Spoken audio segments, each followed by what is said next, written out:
برای پیشگیری تلفات و بهتر نمودن صفت تامینات نیروی برق به اهالی دو جماعت دهات در نویه فرخار با سهم اویلای سمی فو از جانب کارمندان شبکه‌های برق نویه در یکجایی با متخصصان جمعیت سهامی شده شبکه‌های برقی کولاب در مسافت زیاده از 5 کیلومتر کشیدن خط نوی برق تا جماعت دهات غیرت در مرحله انجامیابی قرار دارد. تا این دوره مسافت عمومی خط برق تا دهات مذکور و قسما اهالی دهات دوردست جماعت دهات وطن 68 کیلومتر را تشکیل میداد. خط نوی برق باشد با نصب 125 عدد ستون پایه‌های آهن و بتونی کشیده شده. از این حساب مشکلات جای داشته پورا برطرف کرده می شود. سالهای پیش بنا به سبب دراز بودن خطای انتقال برق ما مجبور میشیم که برای گذراندن کارهای تعمیری خدمت رسانی یعنی دو جماعت رو مقصد خاموش کنیم کارهای تعمیری بگذارن.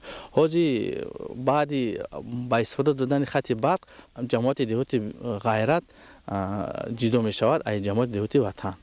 در این روند یعنی صفت نیروی برق خوب می شود، تلفات نیروی برق از بین می رود. در اساس نقشه چرابینی شبکه‌های برق نویه روزهای نزدیک با نصب تجهیزات لازمه خط برق جماعت دهات غیرت مورد استفاده قرار داده می شود. با سهم صاحبکاران در یکی از دهه‌های جماعت دهات وطن نویه نیز سیمچوب‌های فرسوده با پایه‌های آهن و بتونی نو عوض کرده شدند که امروزها کشیدن خط برق در این دهات ادامه دارد. همین گونه کارهای تعمیری در جماعت دهات وطن در دهه کهاندیار زیاده از 44 عدد سیمچوب‌های پوشیدگی با پایه‌های آهن بتونی عوض کردیم. انا ترانسفورماتری ایلوواگی نصب کردیم که برای کم کردن تلفات نیروی برق و کارهای خدمت رسانی مساعدت میکنند. در دایره نقشه چرابینی سالهای رشد دهات و استقبال شایسته از جشن بزرگ ملی 30 سالگرد استقلال دولتی جمهوری تاجیکستان با دستگیری شخصان وطن دوست در ادامه چنین کارهای آبادانی در دهه اوریان جماعت دهات فرخار بعد تعمیر اساسی راههای محلی